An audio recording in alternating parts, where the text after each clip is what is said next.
Be showing you 5 ways to properly store duct tape.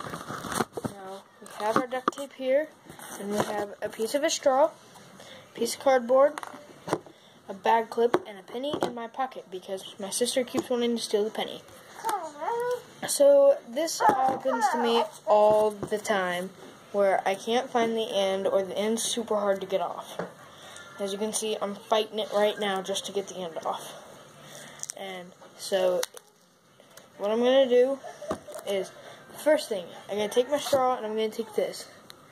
And what you do is you just roll it up like that, and you stick it back on, boom, no more having to fight it. Now, same thing works. If you want to keep it a little more low-key, it works better with a toothpick. But I didn't have a toothpick. Just something really to keep the adhesive down. So right now I'm using a piece of cardboard that I got off this little table that I'm using.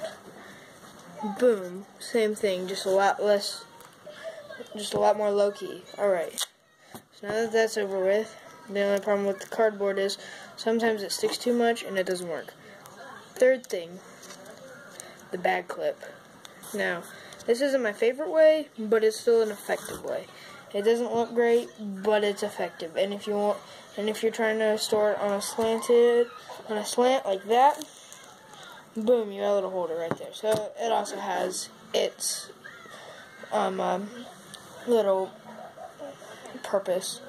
Alright, now take that off. Another way is a penny. So this little penny, and what you do is you slip it right under there. And boom, done. No problem here. And you can't even tell. Alright. So we take a penny off, put it off to the side, and then the fifth and final way, the most common way, boom. You just double it over. That piece is unusable unless you're trying to make something different, but yeah. Alright, so unfortunately I made something without you guys because I was going to, but I couldn't because I ran low on time. This is what's called a penny stove. What you do is you cut 2 Sprite cans or any kind of soda pop cans in half. Then after you cut them in half, you want to put them together and wrap them in duct tape. Then you want to take a hammer and some nails, and you want to put it right here, put a big hole right here, and put smaller holes all around it. And there's the big hole again, and you can see all the little holes around it. So what you do is you take isopropyl alcohol and you pour it right here. Now it should overflow just a little bit. And what you do is you set that on fire, preferably with a wick. Something like this would be fine. You just light this on fire, and then you, as soon as it catches, pull it away, and then take that off. Now the reason it's called a penny stove is because after you've lit it, what you do is it'll burn down under this little hole. So you take your penny, and usually with a pair of tweezers, but since it's not on fire right now, I don't care, and you put it right there.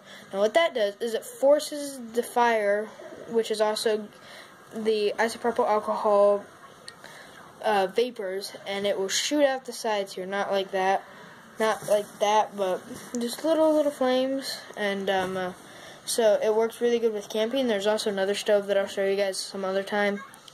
But yeah, this is the penny stove. Works great. Doesn't work that great in cold survival situations because the isopropyl alcohol will freeze. And yes, it has to be very cold for that to happen, but it can happen, especially if you're storing it with isopropyl alcohol, which I highly do not recommend. That is a bad idea because it could spill, and it's a very high chance that it will spill. So the other one that I'll show you later, it can still freeze, but not as easily. And as you can see with the provided ring here, there's also a little place to put your pot. And then you just flip it over, nothing really. And let's say, oh no, my flames are dying, but I still need to cook my food a little bit more. Easy. You take your little penny off, preferably with a pair of tweezers, because this is not smart, especially if it's on fire. It's smart now because it's not on fire, you know. Nothing can happen.